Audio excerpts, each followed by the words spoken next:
لله رب العالمين وبه نستعين على أمر الدنيا والدين. الصلاة والسلام على أشرف الأنبياء والمرسلين وعلى آله وأصحابه وأتباعه إلى يوم الدين. رضيت بالله ربا بإسلام دينا وبمحمد نبيا ورسولا. رب اشرح لي صدري ويسر لي أمري واحلل عقدة من لساني يفقهوا قولي. آمين. Insyaallah kita akan teruskan perbicaraan kita perkara yang kaitan dengan satu bangsa yang disebut Bani Israel. Minggu lepas kita telah pelajari sedikit banyak tentang perbezaan antara kalimat Bani Israel, Yahudi dan Zionis. Bahkan khas bagi kalimat Israel seperti mana yang telah kita pelajari minggu lepas, penggunaannya di dalam Al-Quran dengan penggunaan pada hari ini berbeza. Karena kalau Israel dalam Al-Quran merujuk kepada nama Nabi Yakub, seorang Nabi, dan kita disunatkan menyebut mengucapkan alaihi salam setiap kali mengucapkan Israel.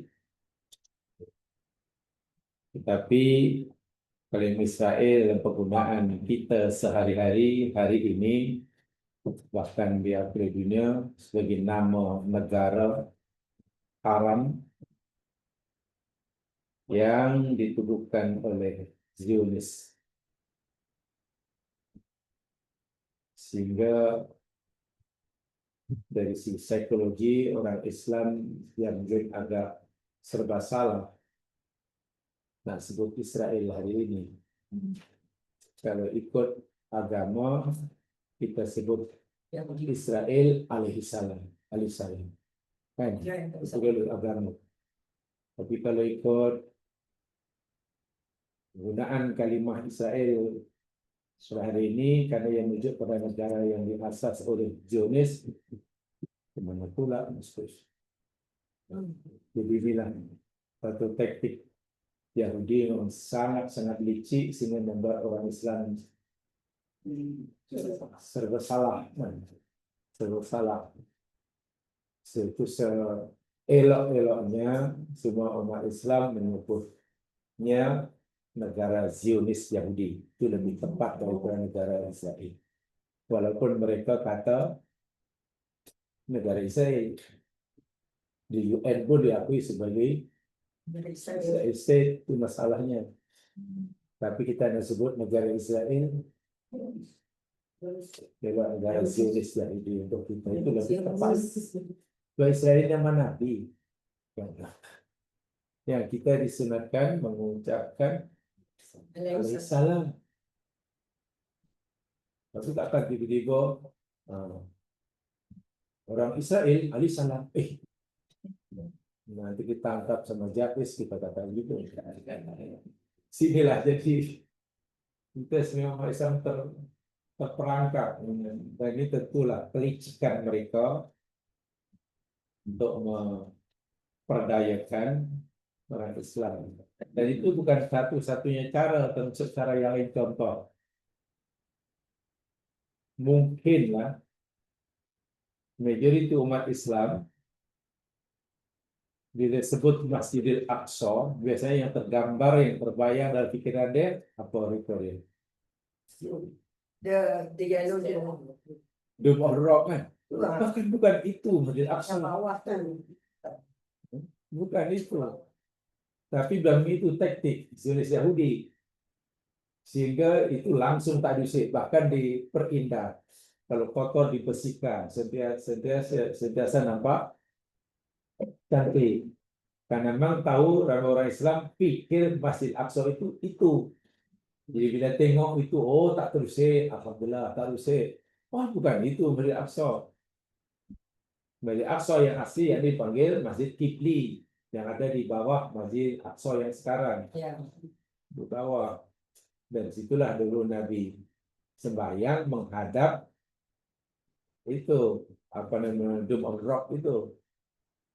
Yang keduanya kalau sebut sebenarnya Masjid Aqsa ataupun lebih tepatnya kawasan Masjid Aqsa bukan hanya kawasan bangunan masjid, Luas. tapi kawasan yang luas segi empat yang banyak pintu di luar itu semuanya itu disebut Masjid Aqsa. Dan itu kita boleh sembahyang di luar itu. Jadi bukan hanya bangunannya sahaja, tapi tanah yang Seluas. seluas itu, yang sangat luas itu, yang apa? Mempunyai banyak pintu masuk yang dijaga oleh Yahudi itu.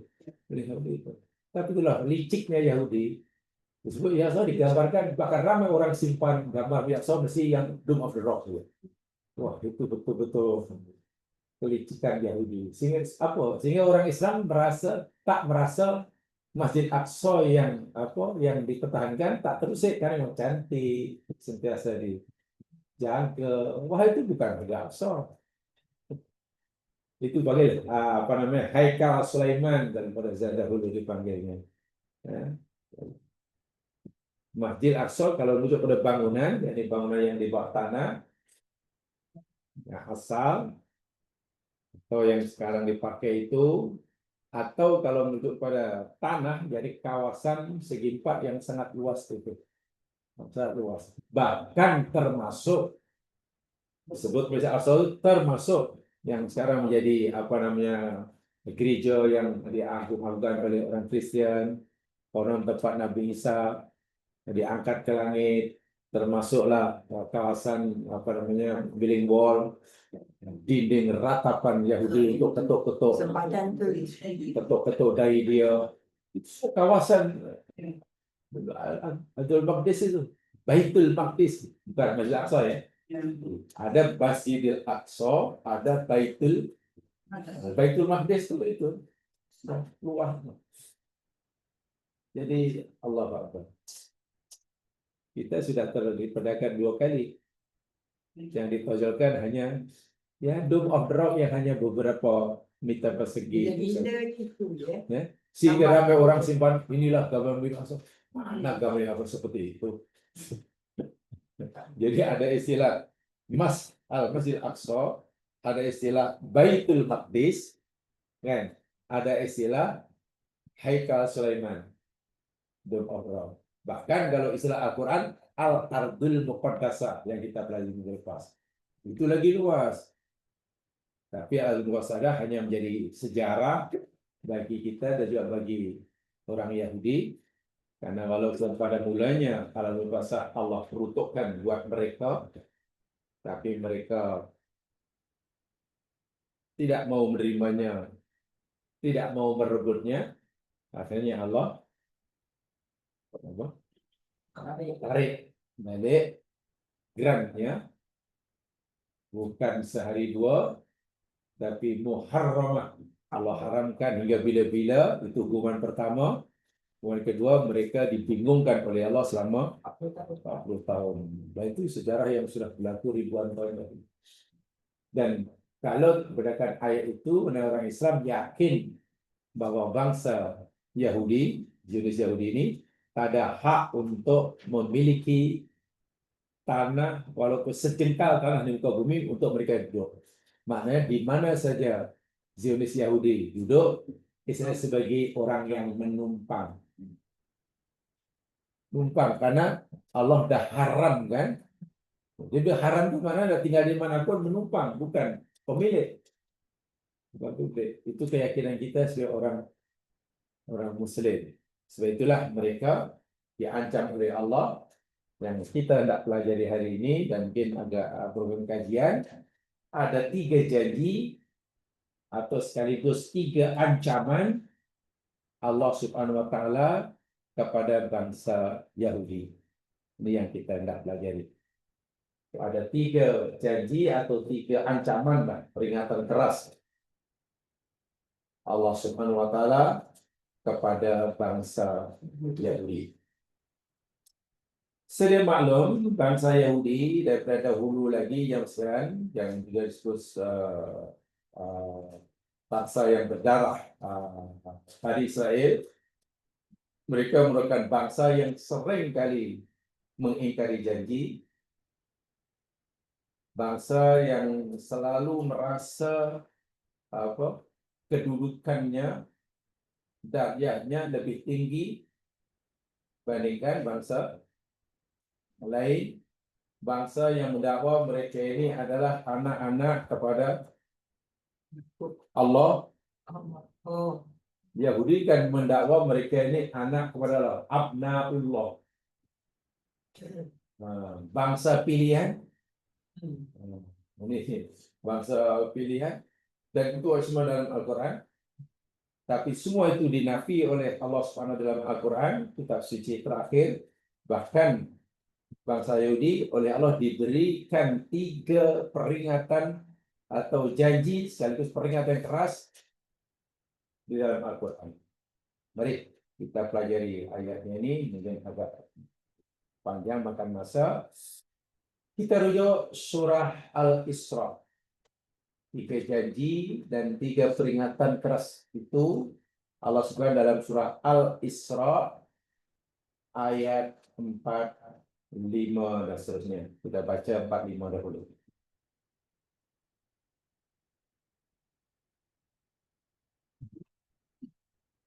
Ini menjadi perbincangan yang panjang lebar di kalangan mufasir.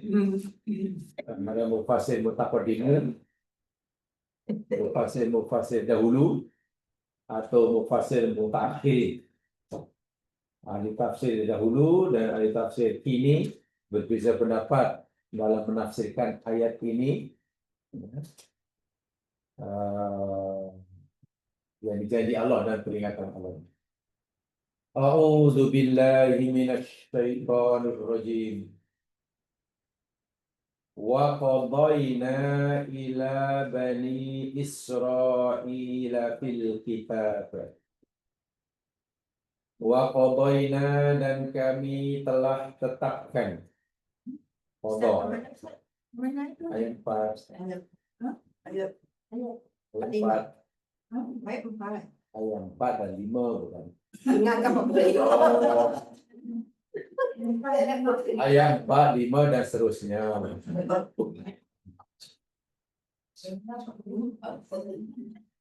apa beliau? Ayat 4, 5, 6, 7, 8, 9.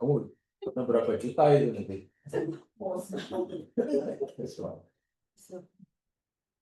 Ayat 4. Wa qadayna, dan kami telah tetapkan. Qada, putuskan. Ini namanya qada apa ya? Dahulu telah kita baik-baik, kita sambil mengingati lah apa yang telah kita pelajari. Qada Allah ada 2. Ini qada apa ini? Disebutkan qada. Qada mana qada lah?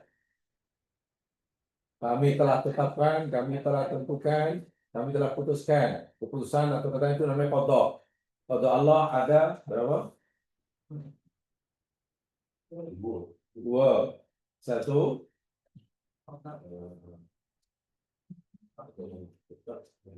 Satu qada dan 2 qada. Nah, itulah ya itu. Dan iyalah. 1 qada tasyri'i, 2 qada takwini. Qada tasyri'i yakni qada yang berupa perintah maupun larangan. Kalau kata dirikan solat, bayar zakat, jangan makan riba, jangan mencuri, jangan sembah selain aku, itu namanya qada tasyri'i. Ketetapan Allah yang isinya perintah maupun larangan. Tadi ketetapan Allah kita mesti terima, tak boleh ubah-ubah. Allah kata apa jangan mencuri, ya sudah jangan dihalalkan. Yang kedua, qada takwini. Qada takwini berkaitan dengan penciptaan. Bila Allah sudah kata kun, nah itu qada takwini lah. Jadilah. Baik, Allah menetapkan kematian seseorang. Ketetapan kematian bagi untuk seorang itu qada Allah yang mana? Ketetapan kematian. Ajal. Qada takwini. Panasnya api. Qada takwini. Api jadi sejuk pada zaman Ibrahim. Qada takwini. Jatuhnya durian. Itu sentuh kaitan dengan penciptaan kejadian. Baik, di sini Allah kata kami telah tetapkan, kami telah putuskan kepada Bani Israel di dalam kitab. Mufassir, semua mufassir, tak kira mufassir dahulu atau mufassir yang sekarang, mutakhirin, kitab ini yakni Al-Quran. Jadi Allah telah tetapkan di dalam Al-Quran, kata itu boleh dibaca, jadi ini katakannya, yakni pertama, la tufsidunna fil ardi marrataini. Apa itu? Lam dan ada nun tasdid. Lam ada nun taukid. Terjemahnya sungguh pasti. Dan fi'il mudhari bila ada nun taukid membawa mana telah, sedang atau akan.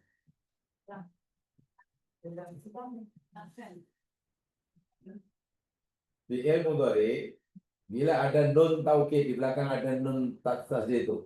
Terjemahnya telah, sedang atau akan. Maknanya past tense atau present atau untuk future. Pilih satu dan antara tiga. Pilihannya hanya satu dan antara tiga. Telah, sedang, akan. Selamanya tak ada pilihan. Tak masuk dalam pilihan. Akan. Ia bermakna mustakbal. Jadi terjemahnya sungguh pasti kamu akan buat kerusakan. Kenapa disatakan? Karena disatakan tadi dalam tafsirnya ada ulama tafsir dahulu dan ada ulama tafsir sekarang. Ayat ini dipahami oleh ulama dahulu telah berlaku. Udahlah. Telah berlaku. Sementara menurut ulama sekarang, jadi ulama selepas turunnya Al-Quran, maksud sekarang ini ulama selepas inilah apa yang diturunkan, yakni akan. Jadi sini perbedaannya, nanti saya jelaskan. Jadi, sungguh pasti kamu wahai Bani Israel, kata Allah, akan buat rusak di muka bumi. Berapa kali? Marrota ini. Dua kali. Pertanyaan saya, ketika ayat ini turun, Bani Israel dah buat kerusakan atau belum? Ketika ayat ini turun. Belum. Pahami ayatnya. Belajar tafsir agak ilmiah sedikit. Ketika ayat ini turun, Bani Israel telah buat kerusakan atau belum? Berdasar ayat ini. Belum. Kan Allah kata sungguh pasti kamu akan. Jadi Allah memberitahu sesuatu yang akan terjadi. Ketika Allah beritahu, peristiwa itu belum terjadi. Tapi tidak bermakna Bani Israel sebelum turunnya ayat ini pada zaman Nabi Musa tak pernah buat rusak. Iya, betul. Pada zaman Nabi Musa, Bani Israel dah buat kerusakan. Nabi Yahya pun dibunuh. Rusaklah tuh. Tapi ayat ini bukan cerita kerusakan-kerusakan yang Bani Israel telah buat. Sebenarnya ayat ini memberitahu kepada kita oleh Allah beritahu kita, yakni kerusakan yang akan dilakukan. Bermakna semasa ini turun, kerusakan yang Allah beritahukan ini belum mereka lakukan. Tapi Allah sudah beritahu marrotai dua kali. Apa kan? Jadi Al-Quran memberitahu apa yang akan berlaku sebelum berlaku. Itulah maksud ayat ini. Sebab Allah sudah tahu apa yang berlaku. Wala ta'lunna uluwan kabira. Apa terjemahnya? Sama dengan la tufsiduna tadi. Dan sungguh pasti kamu akan ala ya'lu, menyombongkan diri, meninggikan diri. Ala itu mana kan tinggi. Sungguh pasti kamu akan menyombongkan diri, meninggikan diri uluwan kabira dengan kesombongan yang besar. Maknanya bukan sombong sikit-sikit, memang sombong gila kan. Tengok. Allah dah beritahu dah. Allah dah qada. Ketetapan apa tadi qada? Tak. Ini.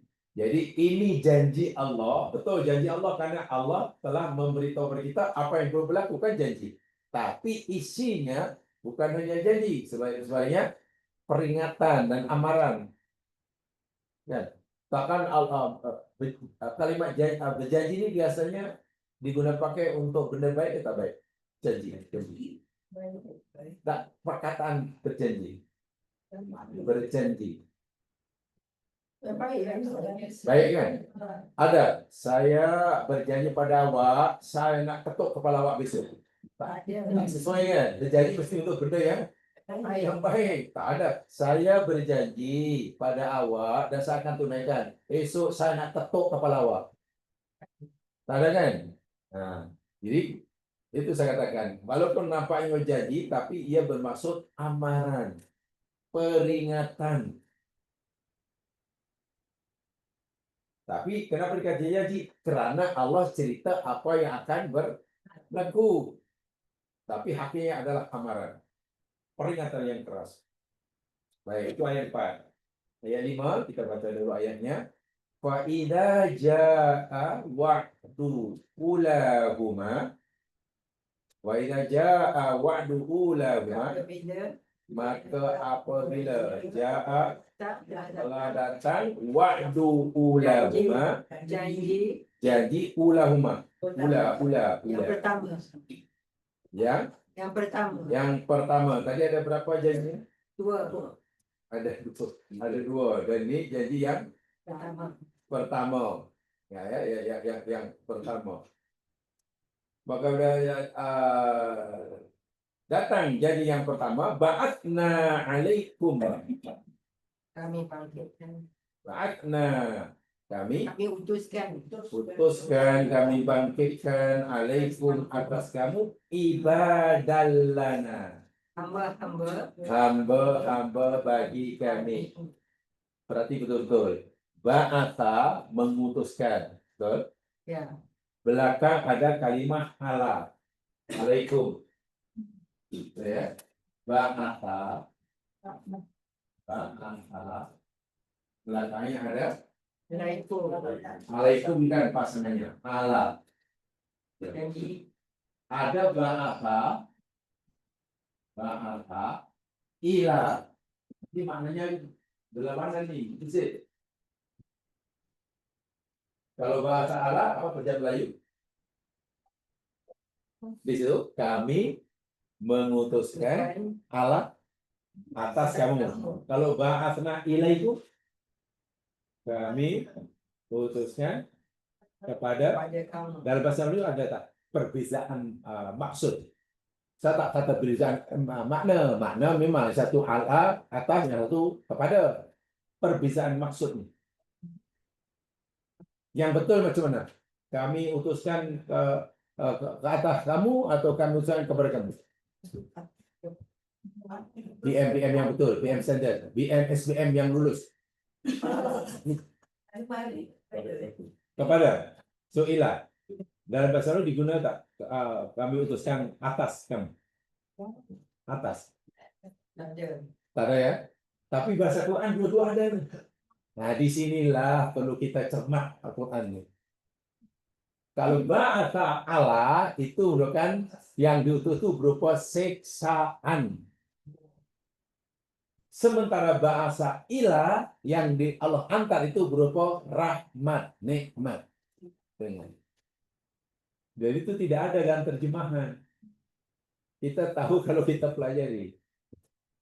Bahasa Allah itu maknanya benda yang Allah utuskan berupa siksaan, ancaman, azab, yang apa sajalah, yang benda yang tak baik lah.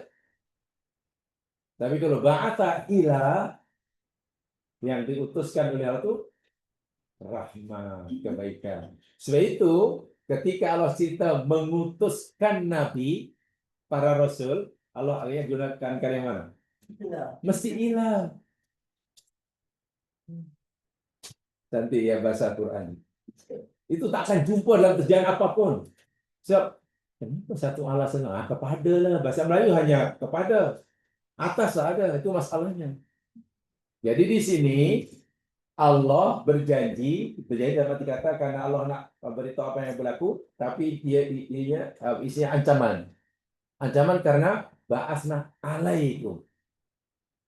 Jadi kami akan utuskan atas kamu yang kamu itu ibadah lana, hamba-hamba bagi kami, hamba-hamba bagi kami uli baksin syadid, yang mempunyai kekuatan serangan syadid yang kuat. Ya, ini bala tentera yang kuat lah, yang tak mampu dikalahkan. Kalau itu diutuskannya tentera-tentera Allah yang punya kekuatan dahsyat ke atas Bani Israel itu untuk melindungi mereka atau menghancurkan mereka. Dalam ayat ini kan Allah kata kami utuskan atas kamu hamba-hamba kami, hamba kami yang mempunyai kekuatan. Baksun itu kekuatan serangan yang kuat. Okeylah, bahasa Melayu kata tentera yang hebat. Baik, tentera hebat yang kuat yang Allah utuskan Bani Israil ini nak melindungi mereka atau nak menghancurkan mereka? Ya, nak menghancur. Dari mana tahu? Alah, itulah. Baik, alhamdulillah sudah mulai faham. Ya kena macam itu belajar Quran. Cara berpikir kan kena begitu. Okey, satu. Yang keduanya, agar utusan-utusan yang Allah utus kepada mereka. Hamba itu, hamba yang baik atau yang tak baik? Yang Allah utusnya untuk menghancurkan Bani Israel.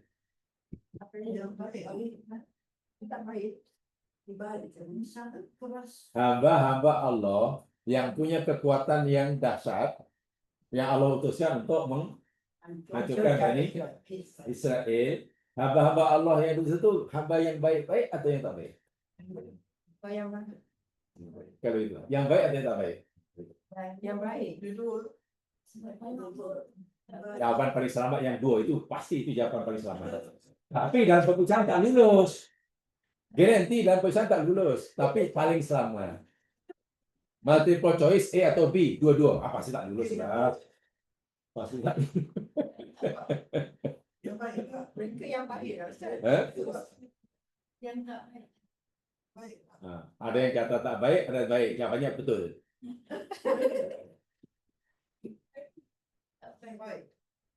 Sebenarnya ada clue di situ. Di situ ada clue sebenarnya jawaban itu. Nak pilih baik dan tak baik, senangkan hanya ada dua kan? Boleh jawab baik, bisa baik. Tapi masalahnya, kalau kita jawab yang baik, apa alasannya?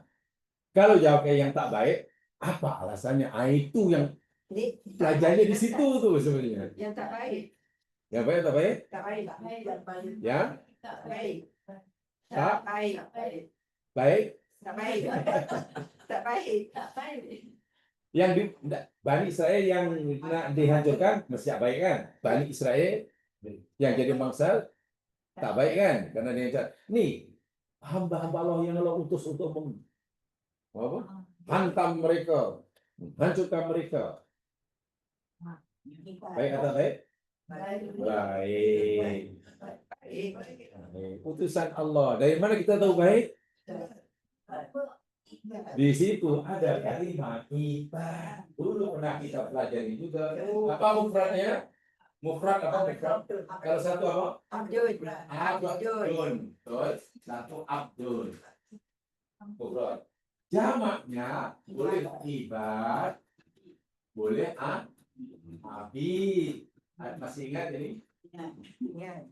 Kalau abdun jamaknya ibad, merujuk pada hamba yang baik. Kalau abdun jamak abid, hamba-hamba yang tak baik. Itu abid atau ibad? Itulah cara Al-Quran.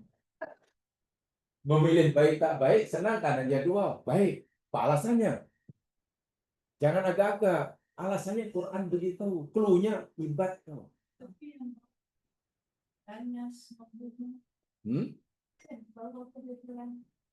Oke. Orang Islam, kan? Orang tentara Nabi, sahabat Nabi, nak perang, itu hamba yang baik atau baik? Baik, betul. Ketika perang Badar, bantai kerat leher orang kafir. Betul. Baik, di sini jangan dikatakan, oh baik mana orang sampur. Tentara Badar, tentara Nabi itu kan mengerat leher orang kafir. Bunuh semuanya, rampas. Apakah itu tak baik? Membunuh itu dapat pahala. Orang mau bunuh orang kafir dapat pahala. Kan? Sementara bila dibunuh masuk surga. Itulah Bapak ini. Jadi jangan dilihat, tapi di situ belakang tuh mengamuk bunuh. Nah, jangan lihat bunuhnya. Kan? Tentara Islam itu tentara baik, kan? Memerangi orang kafir pastilah bunuh orang kafir. Mencincang-cincang itu, perbuatan yang mulia dapat pahala itu. Jadi bunuh orang boleh masuk surga, ada bunuh orang boleh masuk neraka. Bukan karena membunuhnya. Ya contoh orang sholat. Orang sholat, dengan sholatnya boleh masuk surga. Dengan sholatnya orang boleh masuk neraka. Quran kata fawailul lil musallin, tengok. Celaka orang yang sholat. Cemana sholat masuk neraka. Itu dia. Ya, jadi ini hamba yang baik. Apabila telah tiba amaran Allah ini Allah utuskan untuk membantai Bani Israel yang membuat apa tadi? Kerusakan kali pertama karena mereka buat dua kali. Di kali pertama membuat kerusakan, Allah hantar tentara-tentara yang kuat, fajasu khilalat diyar. Hamba-hamba Allah ini akan jasu khilalat diyar. Jasa yajusu itu maknanya keluar masuk bebas berkeliaran. Katalah ada orang tentara menyerang musuh, musuh pula semua lari tangkukan, masuk rumah keluar masuk bebas tuh. Celah-celah rumah itu namanya jasa. Jadi bermaharajilah itulah dalam terjemahan yang bebas. Khilalat dia. Khilal itu celah. Di celah-celah rumah mereka atau kampung mereka. Maknanya bila nanti sudah melakukan serangan, tentara-tentara ini bukan hanya berjalan di jalan-jalan raya, tapi melakukan celah-celah rumah. Menggeledah dapur, bawah katil ibaratnya. Sampai begitu sekali bahasa yang digunakan. Dan apakah ini akan berlaku? Wakana wa'dun wa'atana wa'dan maf'ula. Dan adalah ini wa'dan maf'ula. Janji yang maf'ul, yang akan dilaksanakan. Itu saya kata janji tadi, tapi ini janji ancaman. Jadi hakikatnya peringatan atau ancaman yang sangat keras. Ya, dari segi tafsir secara umum, Allah nyatakan kami telah ditetapkan, putuskan ke atas Bani Israel, kepada Bani Israel di dalam Al-Quran. Keputusan Allah, yaitu janji Allah dan ancaman Allah ini, bunyi dia hai kamu Bani Israel, sungguh pasti kamu akan buat kerusakan di muka bumi sebanyak 2 kali. 2 kali. Tapi saudara-saudari, semasa ayat diturunkan, kerusakan yang dilakukan, yang Allah katakan dilakukan oleh Bani Israel belum berlaku karena Allah latuf sidunna akan pada masa hadapan. Masa Al-Quran belum berlaku. Masa turunnya ayat ini maksud saya. Dan nanti apabila telah datang janji yang pertama, janji pertama maknanya amaran Allah yang pertama. Apa amaran Allah yang pertama? Mereka melakukan kerusakan yang pertama. Kan 2 kali kan? Nanti bila kamu sudah melakukan kerusakan yang pertama, itu maksudnya kami kata Allah akan antar pasukan itu, hamba-hambaku yang soleh, untuk menghajar kamu, keluar masuk rumah kamu, mengejar-ngejar kamu. Dan ini pasti akan dilaksanakan Allah. Ngeri ya kalau kita baca ini, kalau Bani Israil waktu hidup itu. Dan yang cakap, yang beri ancaman ini bukan Nabi Muhammad, Allah. Jadi orang Islam agak masa baca ayat ini apa? Timbul rasa apa? Pesimistik, optimistik? Pasti optimistik. Hanya tak tahu bila masanya. Tapi Allah sudah berjanji. Tapi tidak bermakna bila orang Islam sudah dapat kabar gembira dari Allah seperti ini, lalu orang Islam duduk temenung, tak apalah nunggu aja datang daripada langit. Tak. Justru akan semakin bersemangat. Semakin bersemangat. Ini janji Allah. Mulai yang pertama kita baca ini. Jemaah sekalian, dalam ilmu tafsir, rasanya tafsir kontemporer,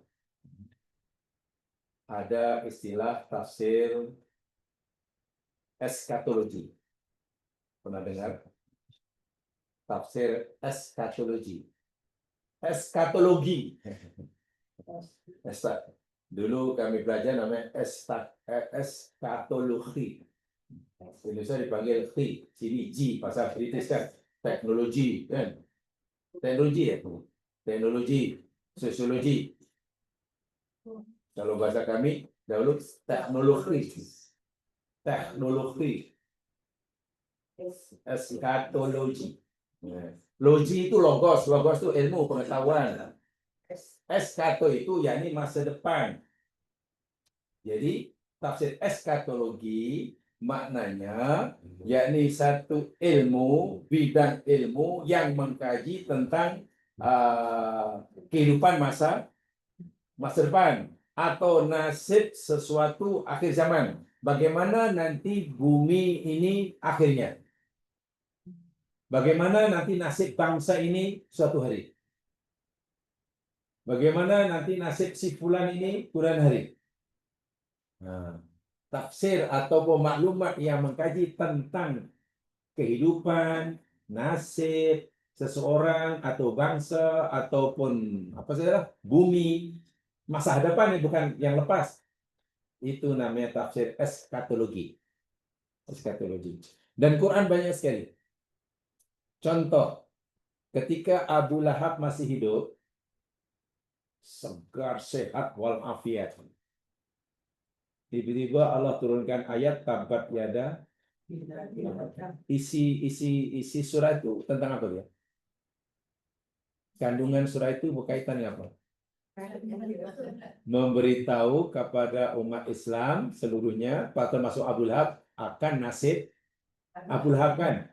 Nasib usahanya, nasib masa depannya, nasib matinya, nasibnya di akhirat. Benda itu sudah berlaku belum? Kan belum, tapi Quran dah. Nah, maklumat itulah namanya eskatologi. Ya. Dan sama dengan teologi. Teologi ketuhanan. Theos itu Tuhan, logi Tuhan. Jadi teologi mana akidah. Akidah.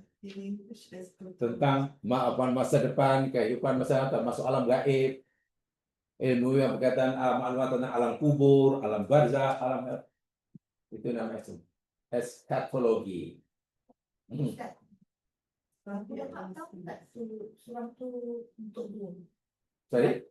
Abu Lahab tu tahu tak surah tu Nabi baca depan dia, takkan tak tahu. nama dia lagi. Eh? Nama dia saya. Waktu itu sudah terkenal dengan Abu Lahab. Okey.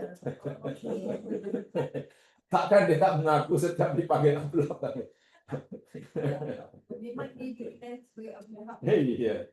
Dan yang memperkenalkan mempolikan nama di Abu Lahab itu yakni Al-Quran.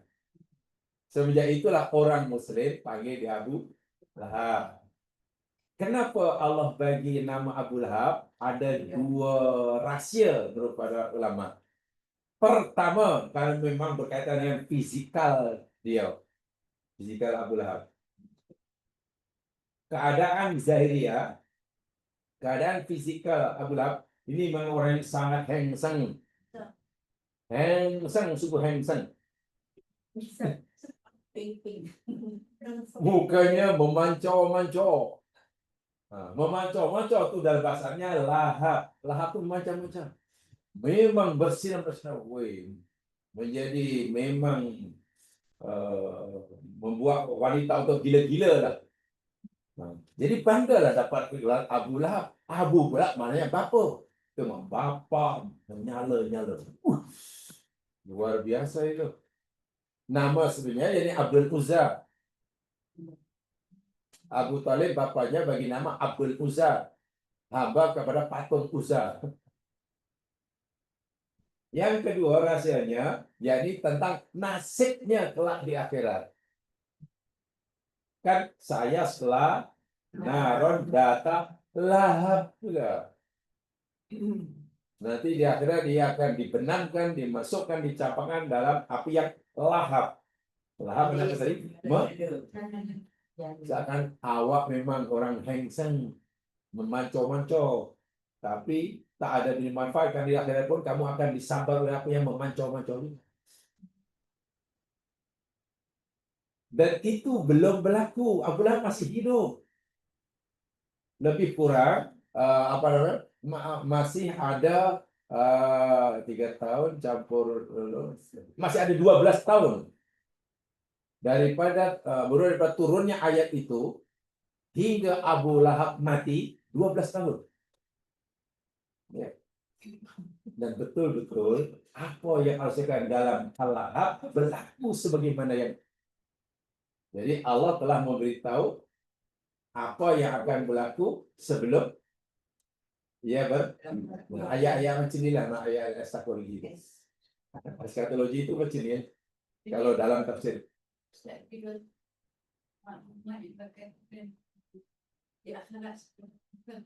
Bukan, saya kata tadi eskatologi yakni ilmu yang mempelajari tentang kehidupan, keadaan, sama ada perseorangan, kaum, benda, atau apa saja pada masa depan, bukan masa silam.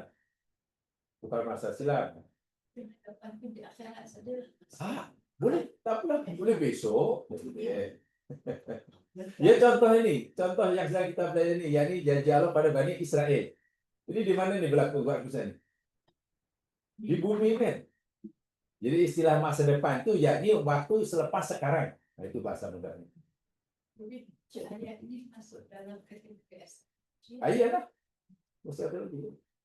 Jadi dimasukkan al-mustaqbal dalam Al-Quran itu yakni masa selepas sekarang. Bermula bila? Kalau sekarang 9:53, mana masa depan bila? Bermula bila? Ya, bermula 9:34 Itulah istilah Arab apa? Madi, hadir, istiqbal. Dan semua apa ini bukan ramalan ya, sebab Quran bukan buku ramalan. Ini benar-benar mukjizat, benar-benar Allah memberitahu kepada kita dengan ilmunya yang maha mutlak. Sebab ilmu Allah ini tidak dibatasi oleh keadaan, oleh tempat dan masa. Ilmu kita relatif dibatasi oleh tempat dan masa. Masa hadapan kita tak tahu. Kan? Masa hadapan kita tak tahu, masa lepas kita lupa, masa sekarang tak faham. Nah, itu kita. Ilmu kita yang lepas lupa, yang belum tak tahu, yang sedang kurang faham. Nah, itu ilmu kita. Ilmu Allah tak ada istilah lepas, sedang, akan, tak ada. Semua sudah berlaku. Jadi dalam ilmu Allah ini, dalam ilmu Allah tak ada yang oh ini akan, oh ini sudah, oh ini tak ada. Sebab itu dalam Al-Quran Allah cerita tentang akhirat itu, ya kiamat belum berlaku, kan? Orang masuk surga kalau dari segi realitinya belum ada, kan? Kan belum kiamat. Yang masuk neraka pun belum. Ya kenapa? Bila Allah tunjukkan surga ketika Nabi Mi'raj. Lalu aku diperlihatkan aku surga dan aku lihat kebanyakan penghuninya perempuan. Aku lihat kebanyakan di mana tiba-tiba? Bukan surga dah ada, isinya penghuninya pun dah ada. Itu yakni Allah tahu apa yang akan berlaku, lalu apa yang kita tahu ini Allah beritahukan kepada Nabi. Itu dah ilmu Allah macam itu. Jadi jangan salah paham. So, ilmu Allah ini bersifat mutlak, tidak dibatasi oleh time and space. Karena waktu, tempat itu ciptaan Allah. Kita, ya itu tadi. Nah, ini dia. Jadi benar-benar ini ilmu berkaitan dengan masa hadapan. Tafsir As-Syaturi ayat 45 ini berkaitan dengan janji Allah yang Allah akan hancurkan Bani Israel dalam ayat ini berapa kali? 2 kali. 2 kali. Sebabnya karena mereka buat rusak 2 kali. Kan? Karena mereka buat kerusakan 2 kali, maka Allah pun akan hancurkan 2 kali. 2 kali. Ditambah pula karena mereka menyombongkan diri dengan kesombongan yang. Nah, di sinilah yang saya mufassir berbeza pendapat. Apakah kerusakan yang dilakukan oleh Bani Israil ini? Tadi saya katakan, kalau mufassir dahulu memahaminya, kerusakan ini telah dilakukan oleh mereka pada zaman dahulu. Pada zaman Nabi Musa, pada zaman Nabi Daud, pada zaman Nabi Zakaria, dan mereka hancurkan mereka. Kan dan saya pernah dihancurkan oleh Allah Subhanahu Wa Taala. Sampai petir, hidup mati, lalu bingung, mati semuanya. Kan? Membunuh Nabi Yahya. Itu mufassir dahulu. Tapi berbeza dengan mufassir sekarang. Wah sekarang maknanya tak, ini kerusakan yang dilakukan oleh Bani Israel yang Allah berikan dalam ini bukan yang mereka telah lakukan, tapi kerusakan yang akan, sebab kalimatnya latuf sidunna, menggunakan makna istighfar. Jadi secara pribadi saya mengikuti tafsir yang kedua, kerusakan yang akan, bukan yang telah dilakukan pada zaman Nabi dahulu. Artinya akan dilakukan oleh Bani Israel selepas turunnya ayat ini, ya, selepas turunnya ayat ini. Dan ayat ini turun bila? Berapa tahun dari sekarang? Dah 14 abad yang lalu lah. Jadi apakah agak-agak kerusakan yang mereka lakukan? Inilah yang betul tak betul apa kata Quran ini. Terus terang saya cenderung pada tafsir yang kedua itu. Karena dan berdasarkan dalilnya latuf sidunna walata lunna, itu mudhari' lil istiqbal, fi'il mudhari' yang digunakan pakai untuk bukan peristiwa yang akan, bukan lepas, bukan sedang. Itu dari kaidah bahasa, tidak boleh nafi itu. Tidak boleh nafi. Tapi tidak bermakna Bani Israel tak pernah buat rusak pada zaman dahulu. Ya. Tapi ayat ini tak cerita kerusakan yang pernah dilakukan oleh Israel dahulu. Dan mereka pernah dibantai, itu jelas. kita tak nafikan siapa yang belajar sejarah lah, bukan masa depan ya, sejarah ni. Kita tahulah bagaimana Israel dihantam hancur ya, dihancurkan oleh Raja Nebukadnezar II. Yang mahu pernah dengan nama dia, Raja Nebukadnezar. Ya.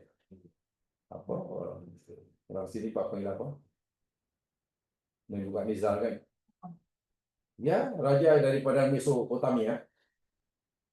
Karena sehingga Bani Israel ini boleh katakan tak mungkin akan bangkit semula. Karena benar-benar waktu itu dihancur leburkan. Hancur lebur. Ya. Belum lagi dihancurkan juga oleh Raja Rom. Ya. Bernama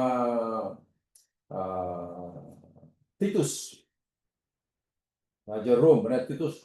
Itu sudah selepas Nabi Isa itu. Ya. Selepas Isa lebih kurang abad yang ke-8 selepas Nabi Isa. Ya. Kalau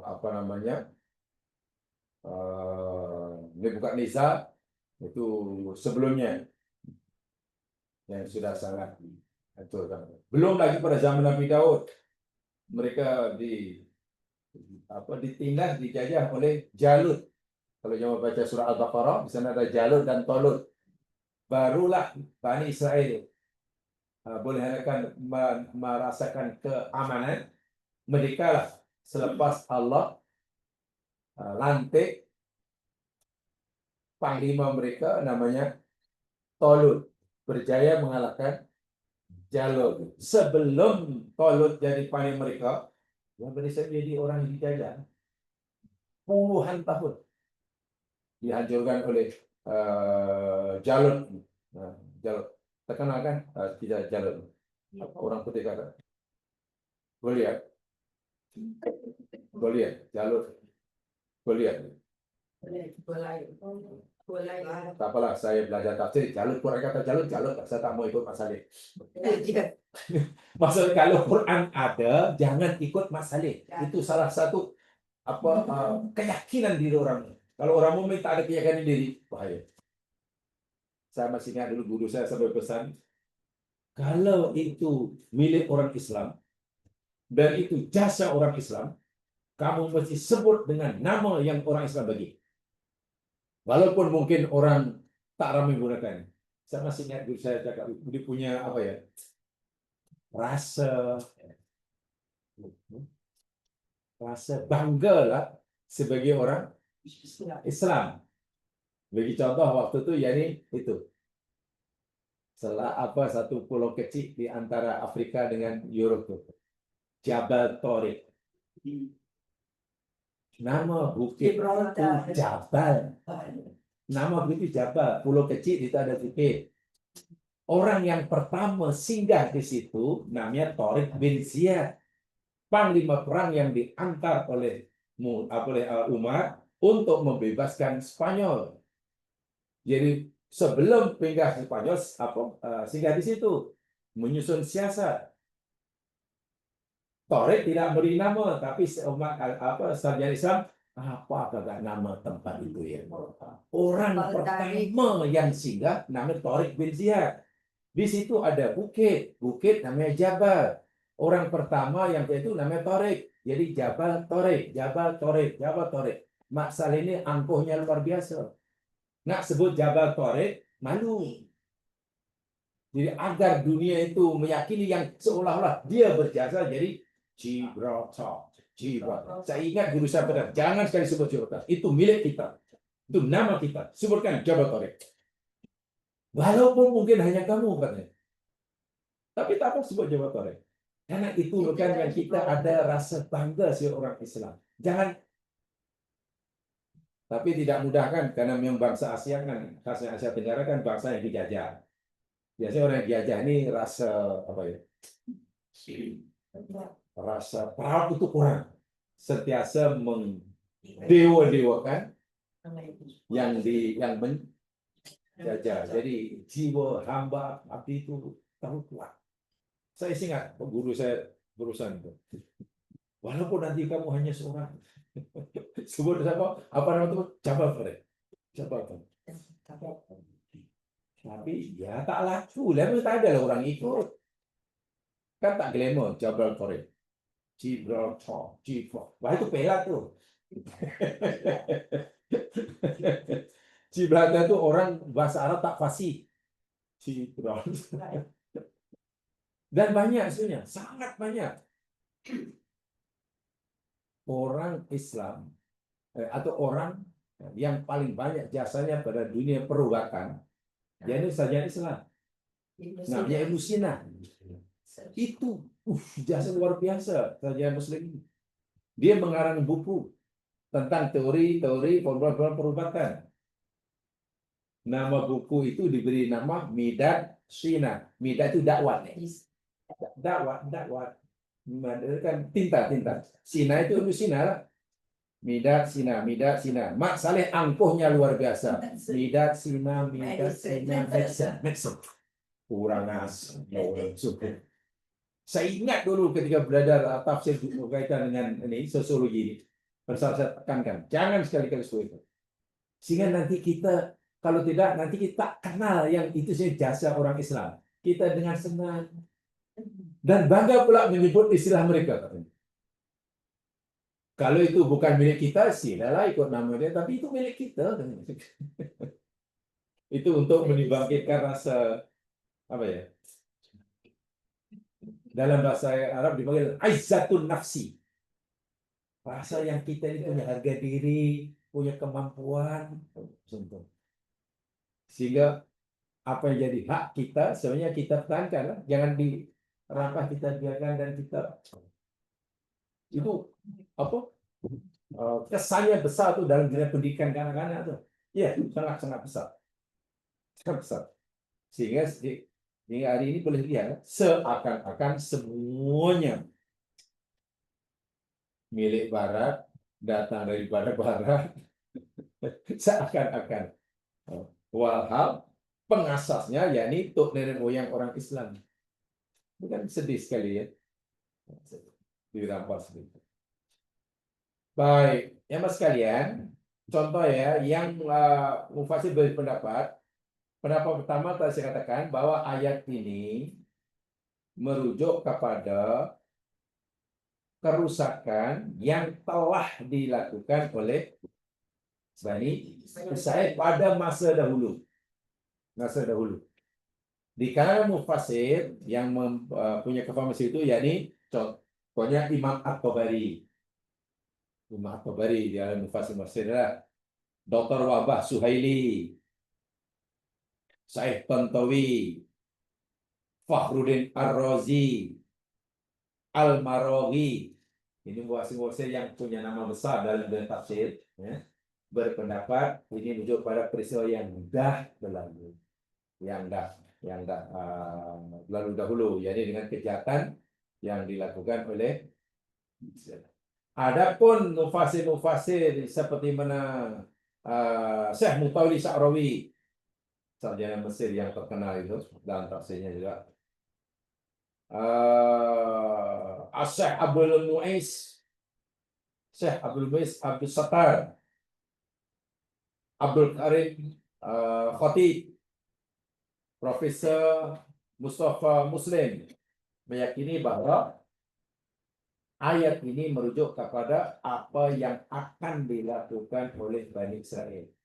Maknanya Bani Israel belum melakukan kerusakan semasa ayat ini turun. Dan yang kedua ini nampaknya lebih sesuai, walaupun masing-masing punya alasan dan punya dalil. Ini nanti karena dalam ayat ke-7 itu satu di antara pelajaran yang diberikannya. Apa nanti kita baca ayat ke-7. Baik, apa maksud ayat ini? Apakah kerusakan yang akan dilakukan oleh Bani Israel? Yang Allah katakan, bila kamu berusaha, nanti kami akan antar tentera kekasih kami yang akan meranapkan kamu. Jamaah sekalian, janji Allah ini, yakni dijelaskan oleh Allah, dan ini pendapat yang dianggap kuat, disebut oleh Allah dalam surah Al-Hasyr. Al-Hasyr ayat 2.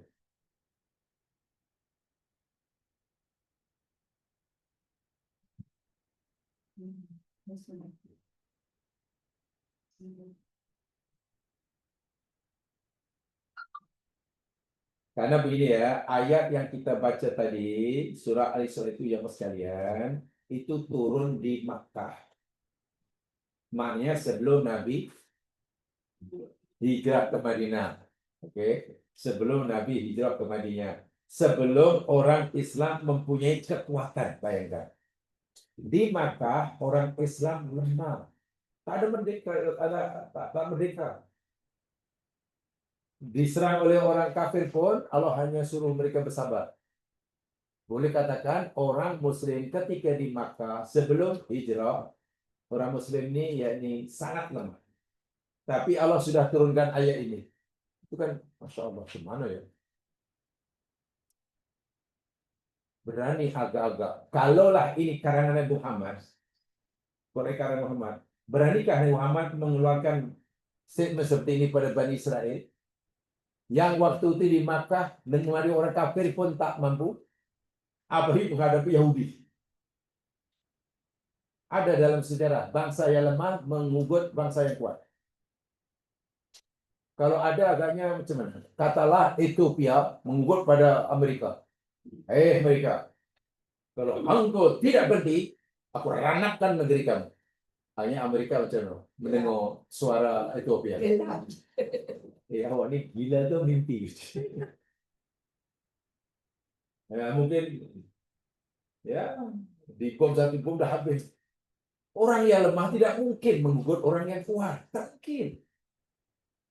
Biasanya yang mengugut itu yang kuat memberi amarah kepada yang lemah. Tapi kenapa ayat ini turun di Makkah dan isinya tengok. Ketika di Makkah orang Islam masih lemah.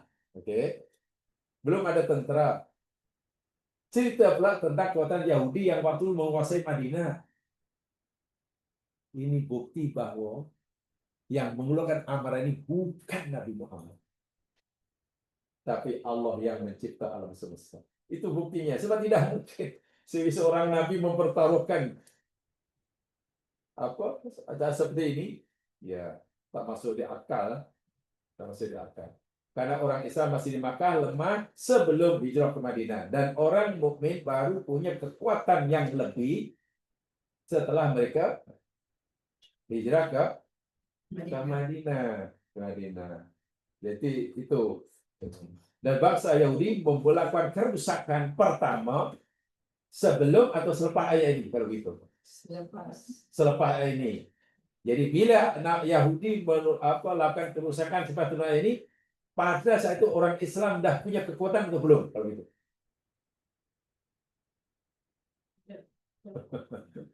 Coba ikuti cara berpikir saya ya. Coba ini kaitannya dengan eskatologi dan masuk sejarah. Saya ulangi. Ayat ini turun di Makkah. Oke. Ketika di Makkah, orang Islam masih lemah selemah-lemahnya. Menghadapi orang kafir Makkah pun tak mampu. Apalagi menghadapi orang Yahudi Madinah menjadi bangsa pribumi yang berkuasa penuh di Madinah. Yahudi penguasa penuh di Madinah sebelum Nabi hijrah.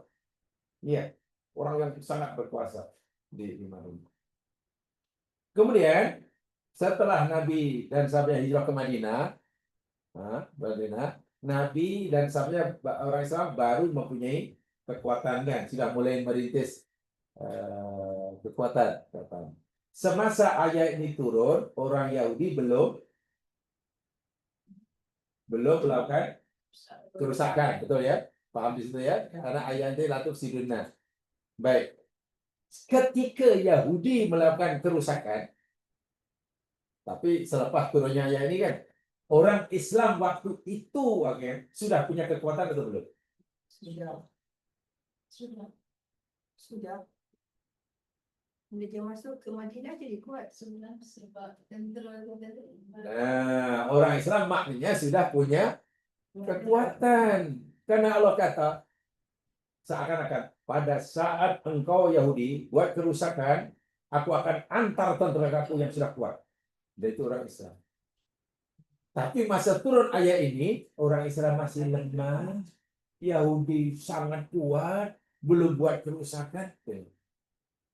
Disitulah dia punya kemukjizatan Al-Quran itu di situ.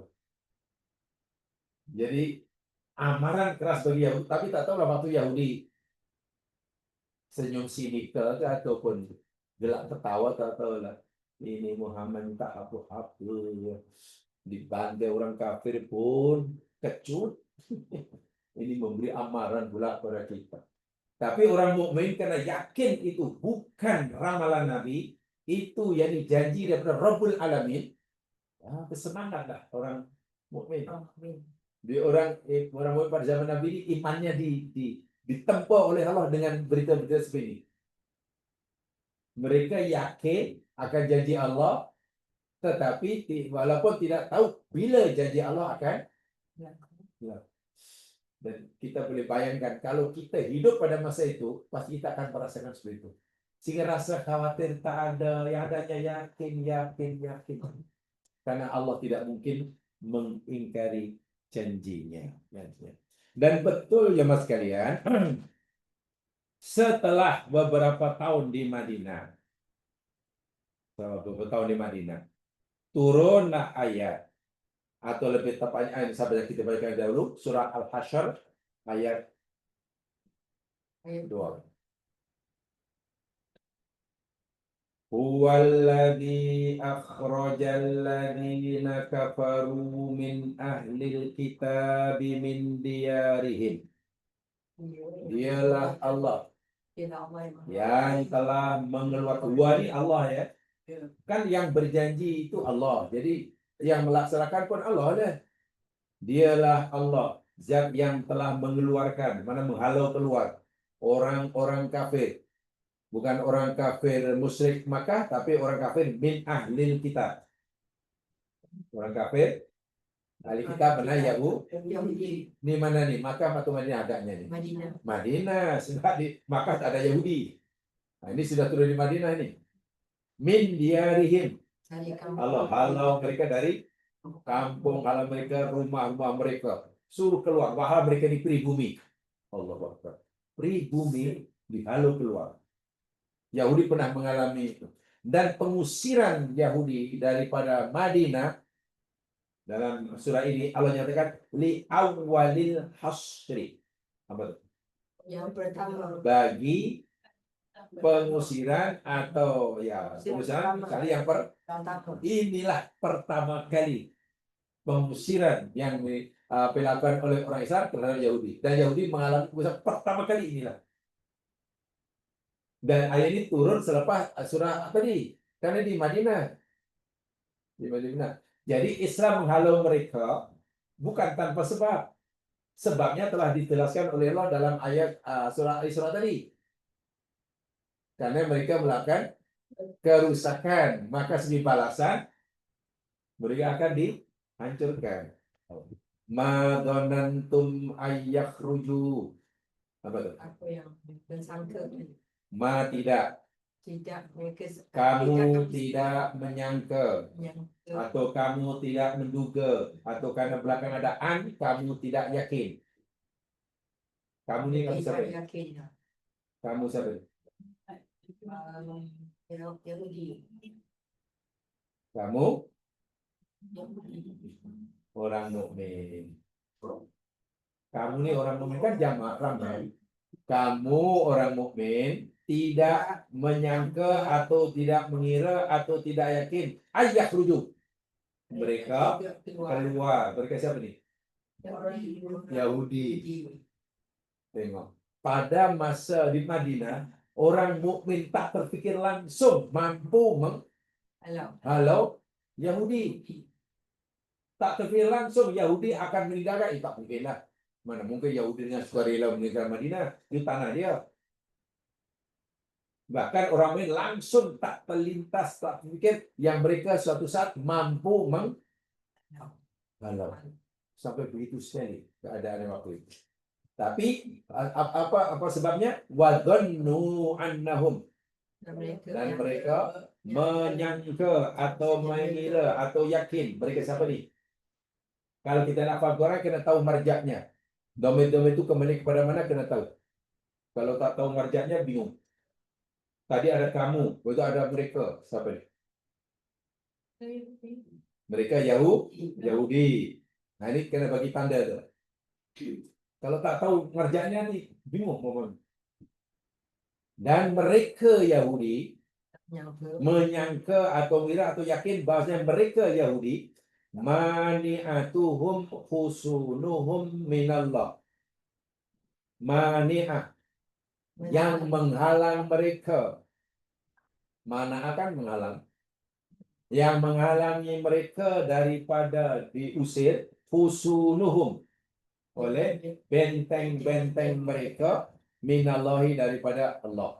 Mana Yahudi pun tak pernah terlintas akan ada bangsa yang boleh menghalau mereka dari kampung halaman. Memandangkan kampung Bani Yahudi yang nak dihalau ini ada Great Wall. Bahasa sekarang, Mani'atu Great Wall. Kusunu. Jadi kampungnya dibuat dinding yang tebal dan tinggi sehingga tidak mungkin ada orang luar. Ya, tertutup. Kampung mereka tertutup. Sangat-sangat eksklusif. Yang ada di situ semuanya hanya suku mereka, bangsa mereka. Namanya kampung Bani Quraiza. Nah, nama Yahudi ini Bani Quraiza. Bani Quraiza. Itu kampung yang sangat-sangat eksklusif. Nah, kalau sekarang apa ya kampung eksklusif yang ya kalau bahasa modern mungkin hanya Gated dan Gadet aja. Gitu kan tak boleh orang sembarangan masuk. Weh, masuk kalah immigration dia punya pertanyaan. Iya, Gated dan Gadet. Tapi ini betul tak Kusun itu Kisnon itu benteng. Jadi yang buat tembok tinggi-tinggi, tebal-tebal, tak mungkin ada orang luar masuk. Yang boleh keluar masuk hanya warga itu. Dan mereka, Masya Allah, kawasan itu bukan hanya kawasan elit eksklusif untuk mereka. Tanah kebun-kebun yang ada di mereka yang dimiliki itu tanah yang paling subur. Sehingga di situ ada tamar, yang hanya boleh ditangkap itu saja, yang tak boleh tempat yang lain. Dan tambah itu nomor wahid istilahnya. Mana sangat mewah lah ya Yahudi waktu itu. Jadi Yahudi Bani Quraiza pun yakin tidak mungkin ada kekuatan yang mampu menghalang mereka memandangkan kedudukan tempat mereka seperti itu. Dan orang Islam khasnya pun tak pernah terlintas suatu saat mampu menghalau. Ini Allah cerita yang apa yang difikirkan oleh hati hambanya ini. Tapi tengok, fa'atahumullahu min haitsu lam yahtasibu. Allah kaitkan subjeknya Allah, pelakunya adalah Allah. Fa'atahumullah. Ya, telah datang kepada mereka oleh Allah. Mana Allah mendatangi mereka. Min haitsu lam yahtasibu. Dari arah yang mereka tak sangka. Orang mukmin pun baru pun kita mampu menghalau. Yang Yahudi lalu punya kita bangsa yang kuat pun rupanya. Tak ada perang ke ni? Tak ada perang ke? Ada nanti ceritanya. Ini baca ayatnya dulu. Pahami ayatnya dulu. Jadi semua ini kerja Allah. Ini sinario Allah. Kan Allah hendak menepati firman-Nya, janjinya, amalnya yang sebut dalam surah Isra tadi. Jadi nak memahami surah Isra, kena tahu ayat ini. Kalau tidak tahu, ya kirim salam. Quran ini yang masih antara satu ayat dengan ayat lain saling ada kaitan dia. Ayat ini jelaskan oleh ayat ini kan. Itu cara Quran.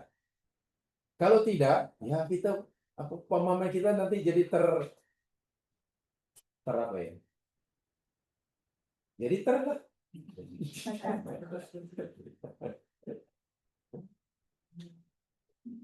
ada satu metode tafsir, cara belajarnya ada satu metode yang dikembangkan lah. Metode tafsir namanya metode itu puzzle nih. Yang belum pernah saya katakan puzzle, macam main puzzle lah. Main puzzle mana main yang apa yang kepingan dia. Yang disusun kan, disusun, kemudian diletakkan pada tempat yang semestinya, tak boleh silap. Bila silap nanti akan menampakkan gambar kan. Kalau gambar hutan dah. Kalau gajah lah. Sekarang katakanlah ada kepingan puzzle tadi yang kita letakkan silap tempatnya. Jadi tak jadi. Jadi untuk mendapatkan gambar yang sempurna mesti setiap kepingan itu disusun tempat yang tempatnya. Nah, belajar tafsir yang bagus seperti itu. Kalau kita bicara dengan satu tajuk, ambil banyak ayat yang berkaitan dengan tajuk itu dan tempatkan pada tempat yang nanti kita akan dapat gambaran. Oh, macam ini. Ini tidak baca tapi baca satu saja difahami satu terpisah. Ya, jadinya ibarat main puzzle. Apa? Meletakkannya di 6 bulan pun bergambar apa nih? Itu dipanggil tafsir maudhu'i yang terkenal dengan tafsir berdasarkan tajuk. Maudhu'i kan tajukan topik kan. Jadi kalau cerita satu-satu tajuk, pertama sekali pastikan kita kumpulkan sebanyak yang boleh ayat-ayat yang berkaitan dengan tajuk itu. Kita kumpulkan dulu. Fahami, kemudian kita ambil kesimpulan dengan mengambil seluruh ayat. Oh, ayat ini seperti baca perjalanan ini. Nanti kesimpulannya pasti betul. Kalau satu ayat dibaca disimpulkan, satu ayat dibaca, wah, itu ibaratnya ya betul. Dan itu memang perlu masa karena nak belajar satu tajuk kena pahami banyak ayat. Contoh, memahami Isra ayat 45 tak akan sempurna tanpa memahami ini. Percaya. Karena kaitannya sangat erat. Sangat erat. Jadi tengok, Allah tak kata apa? Allah menyatakan dengan tegas, pelakunya adalah Allah. Aku yang menghalau mereka. Kamu orang mukmin pun tak pernah terlintas mampu menghalau mereka. Yahudi Bani Quraidah pun tak pernah terfikir bahawa suatu saat akan angkat kaki daripada Madinah. Memandangkan kampung mereka sangat kokoh, sangat kuat, lebih kuat daripada kota Madinah. Tapi Allah kata, aku akan datangi mereka. Mana aku akan usir mereka dari arah, dari tempat, dari cara yang mereka tak akan. Yang disebut tak sangka-sangka. Bagaimana caranya? Tengok, ini semua kerja Allah nih. Wa qadhafa fi qulubihimur ru'ba. Apa itu? Qadhafa. Campakkan. Wa qadhafa, dan dia Allah mencampakkan dalam hati-hati mereka Yahudi ar-ru'ba. Ketakutan. Rasa takut. Macam rasa takut, nanti ceritanya ada. Ya mas sekalian, orang sekuat manapun bentengnya, sekuat manapun pagat yang menjaga rumahnya, tapi tuan rumah hatinya ketakutan, gimana kayaknya? Dan pagat dia tak betul. Jadi bila Allah dah begitu takut, tak ada keberanian langsung. Sehingga karena takutnya, tengok apa yang mereka lakukan, memang tak masuk di akal. Yukhribuna buyutahum biaidihim. Mereka meruntuhkan, merobohkan, menghancurkan rumah-rumah mereka sendiri dengan tangan mereka sendiri. Boleh tak boleh? Nanti ada kisahnya.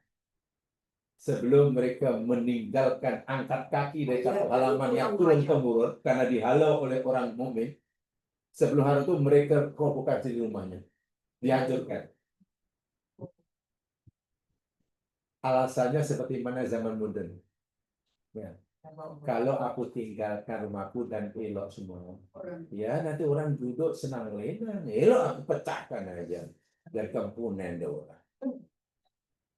Kan begitu biasanya kalau orang sudah mau kalah, kan? Dengan senang-senang dia tinggalkan harta bendanya, makanannya masih panas semuanya. Dihancurkan. Jadi yang merobohkan, menghancurkan rumah mereka, mereka sendiri. Sebelum mereka terpaksa meninggal angkat kaki, tapi kalau aku tinggalkan dan istanaku masih megah, berarti juga daripada aku tak dapat tinggal, biar mereka penting, aku robohkan aja. Tengok, itu karena ketakutan tadi. Wa aidil mukminin. Mereka merobohkan rumah mereka dengan tangan mereka ini dan dari tangan-tangan orang yang beriman. Faktabiru ya ulil absor. Ambillah pengajaran oleh kamu, wahai orang-orang yang mempunyai pandangan apa nih? Absor. Penglihatan apa nih?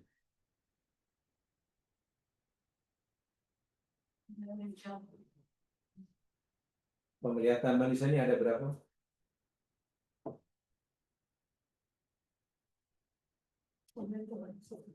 Atau alat penglihatan manusia ini ada berapa?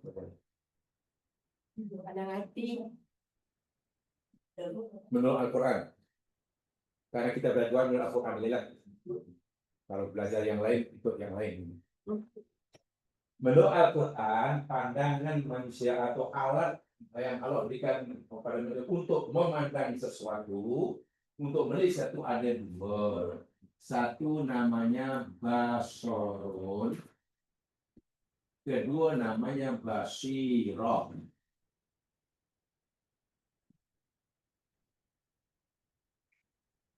Ada dua.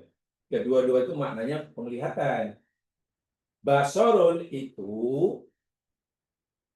mata. Alatnya namanya mata.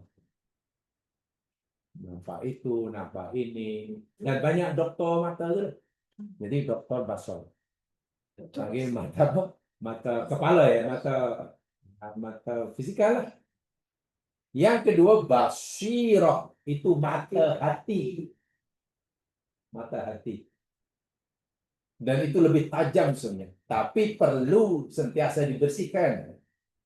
Mata kepala kita pun kalau sakit, ya blur lah. Mata hati apalagi bila sakit, ya memang glukoma lah. Dan orang Arab kata, ini peribahasa Arab, fakdul basori ahwan min fakdil basir.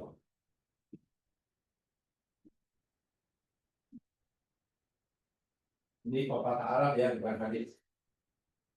Tapi maknanya betul. Fakdul basori ahwan min fakdil basir. Fakdul itu mana hilang atau kehilangan. Jadi fakdul basori mana itu? Kehilangan penglihatan ini mata kepala ini.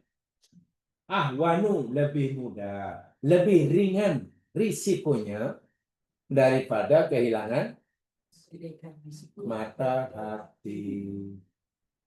Buta mata tak ada masalah. Buta hati itu yang bahaya. Abdullah bin Umi Maktum, sahabat Nabi, termasuk ahli surga, matanya buta. tapi hatinya jelek. Surga tempatnya. Arab Saudi pernah punya mufti yang alim sungguh. Abdul Aziz bin Bas namanya. Kan? Abdul Aziz bin Bas itu buta. Tak nampak. Dia buta.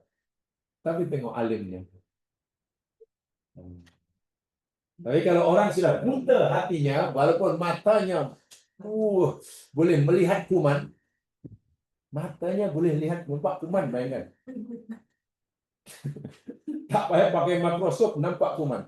Tapi hati, mata hati buta, lukoma, merata tempatnya.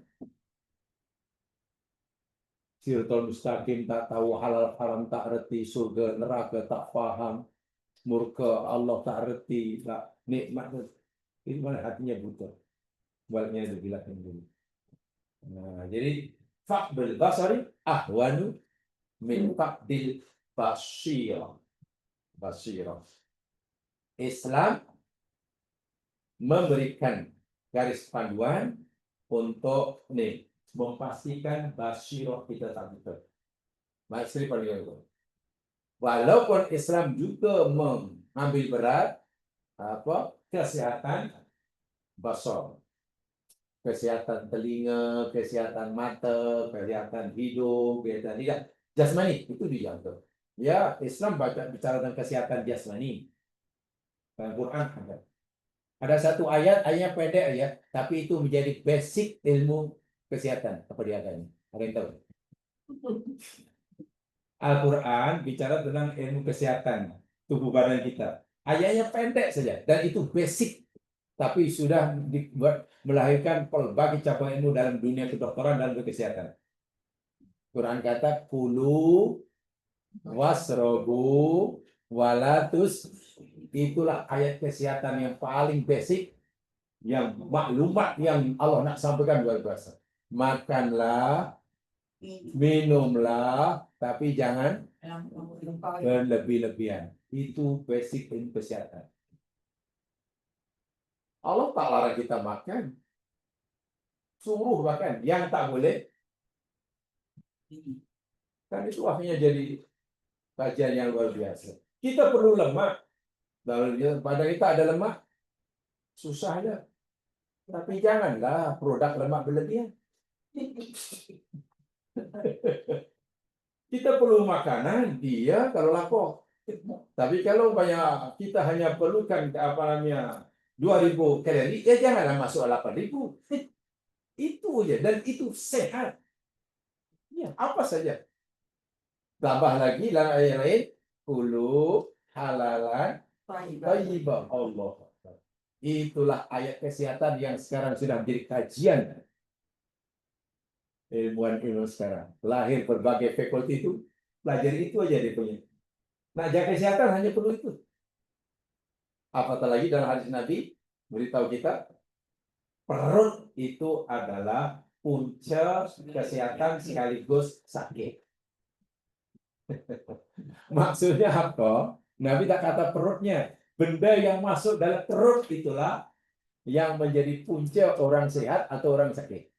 Pemakanan maksudnya. Kalau yang dimakan tidak thayyib, ya sakitlah. Kalau yang dimakan itu halal dan thayyib tapi berlebih-lebihan, ya sakitlah. Dan ya karena kita ini ada pilihan, kita suruh jagalah. Karena kalau sakit kita kena berobat. Kalau kucing, Allah dah bagi takdirkan dia boleh merawat diri sendiri. Kucing binatang yang luar biasa. Dia boleh sakit, tapi dia juga boleh jadi dokter untuk diri sendiri. Cara kucing merawat dirinya yang sakit, dia tak mau makan. Bila kucing itu sakit, pasti tak nak makan. Diam. Karena itu cara kucing untuk merawat penyakitnya. Dia sampai sembuh baru makan. Ya, dan itu Allah dah takdirkan begitu. Jadi tak perlu kasihan kalau kucing sakit dan tak makan. Kan memang itu. Bahkan ada asar, karena kalau hadis dhaif, kata asal sahabat, sumu taksihhu. berpuasalah kamu, niscaya kamu akan jadi sehat. Oh iya betul. Ucap siapa? Nah ini Basiro. Baik ya. Jadi ayat ini, saya ulangi, menjadi satu di antara ayat yang menjelaskan maksud surah Al-Isra ayat 45 tadi. Dalam Al-Isra 45 tadi, Allah beritahu kepada kita, seluruh Bani Israel, yang Israel akan melakukan 2 kali kerusakan. Dan bila mereka melakukan kerusakan kali pertama, Allah akan hantar tentara Allah yang mampu meranakkan mereka. Jasu hilal dia dalam bahasa Aisyah. Mereka boleh masuk ke rumah mereka, mau ya berajarilah. Apa maksudnya? Dijelaskan oleh Allah dalam ayat ini. Tahukah ya Mas Fian? Surah Al-Isra tadi turunnya di Makkah.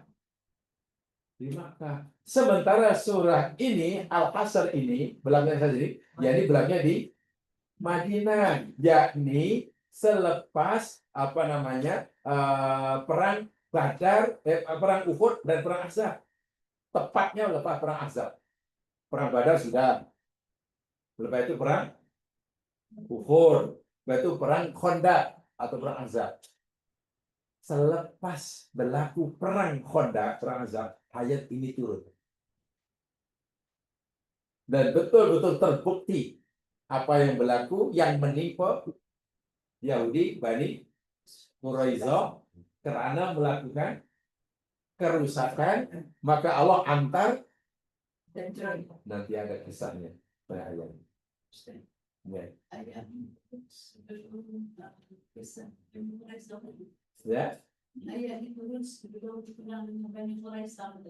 Ya, tentu belum. Bani Quraisyah ini sekarang warga negara Madinah. Dia tinggal di Madinah, warga negara. IC dia warga negara Madinah. Agama Yahudi.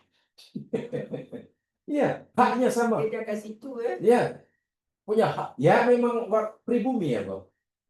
Pribumi. Dan dia telah memeterai perjanjian tubuh kerajaan Madinah dalam piagam Madinah, Dustur Madinah yang ditandai Nabi ada berapa pasal itu, undang-undang itu. Mereka dibenarkan hidup di mana Nabi, melakukan amalan agama mereka, Nabi tak akan ganggu, tetapi mereka kena bayar jizyah. Bila ada bangsa lain menyerang Madinah, mereka wajib bersama orang Muslim Madinah mempertahankan Madinah. Bila ada orang lain menyerang Bani Quraisyah, orang Bani Yahudi, orang Islam pun wajib melindungi mereka. Karena itu undang-undang tubuh. Itu kisah. Itu boleh baca dalam kisah bagaimana mendirikan kota. Nabi masuk Madinah lah. Ya. Lepas Nabi masuk. Ya, ini kan sebut perang Badar, baru habis. Itu ketika Nabi masuk Badar buat perjanjian itu lah. Kita dapat negara. Di situ ada rakyat macam-macam, ada muhajirin, ada ansor, ada pribumi, ada non pribumi. Kan Bani Quraisyah pribumi. Sementara Nabi dan sahabat muhajirin pati. Nah, waktu datang Pak bawa paspor,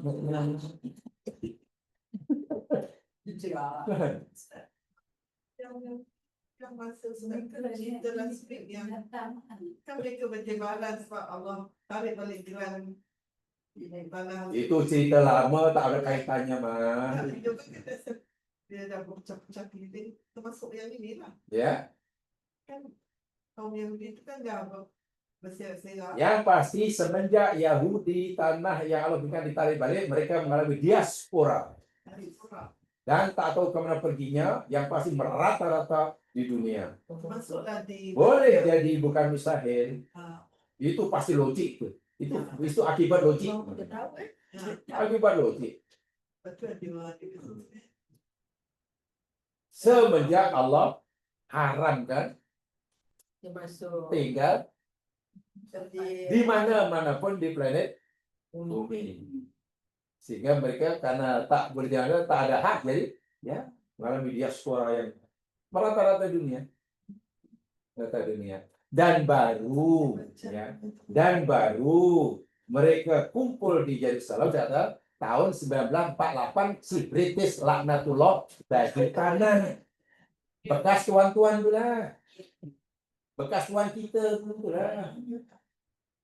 Alasan dia British tak tahan ramai Yahudi negeri dia.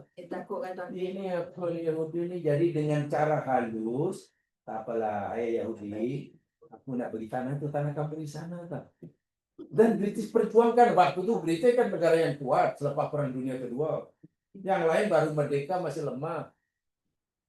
Dan dia terkenal negara penjajah. British kan. Amerika bukan penjajah waktu itu, jadi dia lebih kuat. Jadi dengan senang-senang ini negara kamu. Jadi itu tanah haram yang diambil oleh British pelopornya. Yahudi pun selalu nolak karena diberikan tanah.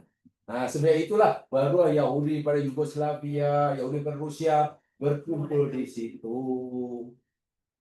Sebelumnya mereka jadi masyarakat diaspora yang merata di seantero dunia. Itu ceritanya. Jadi berkumpulnya itu ketika itu 1948 itu angkara jahat si British. Ya, angkara jahat. Tapi karena British ini bekas hambanya banyak di dunia, jadi tak berani menyalahkan bekas bosnya, itu masalahnya. Wah, itu jahat tuh. Dari segi secara rekodnya banyak dibilang.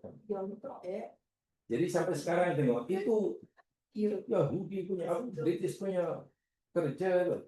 Ada bos sekarang dibantu Amerika, ya itu yang setelah dah punya. Tapi siapa yang bagi? British.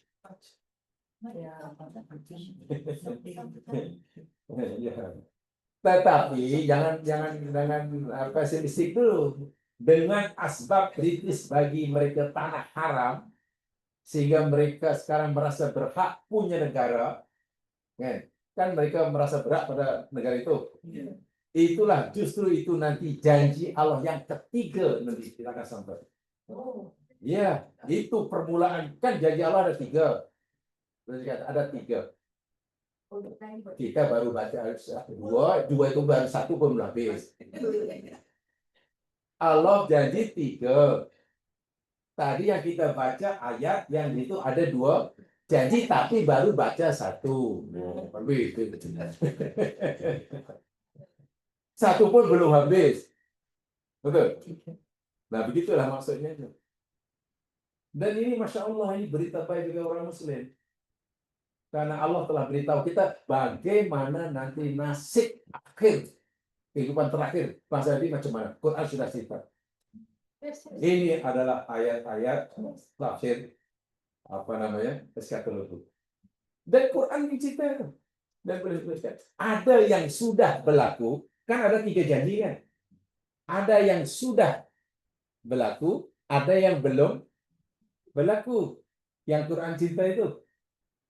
Sebab apa? Selama turunnya ayat ini, tiga janji itu belum berlaku. Betul kan?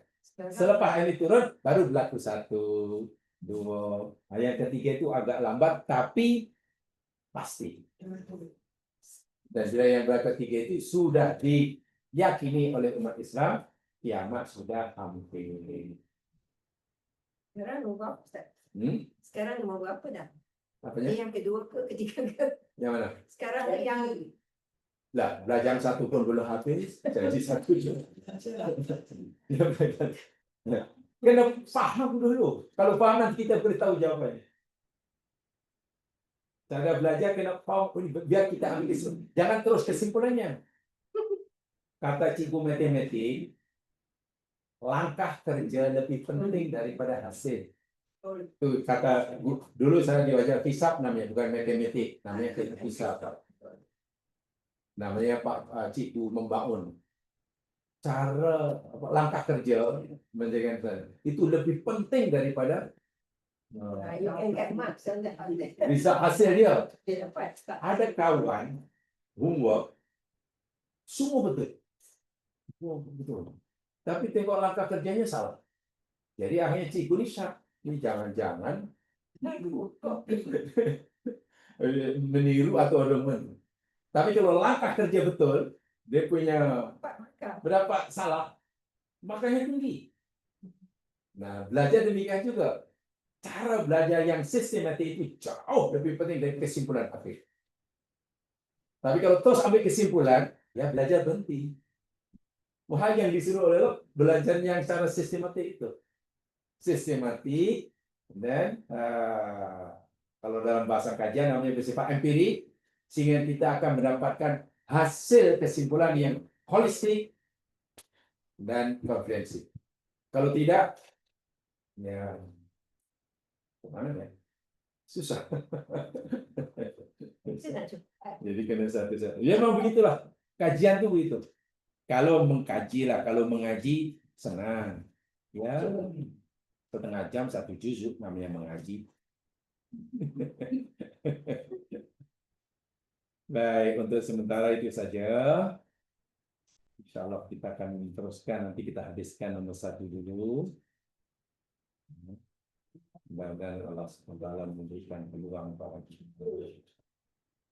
Subhanallah, bihamdika, subhanallah, ilaik, a'udzu billahi innal insana lafi khusr illa alladziina aamanu wa amilus shalihaat. Assalamualaikum warahmatullahi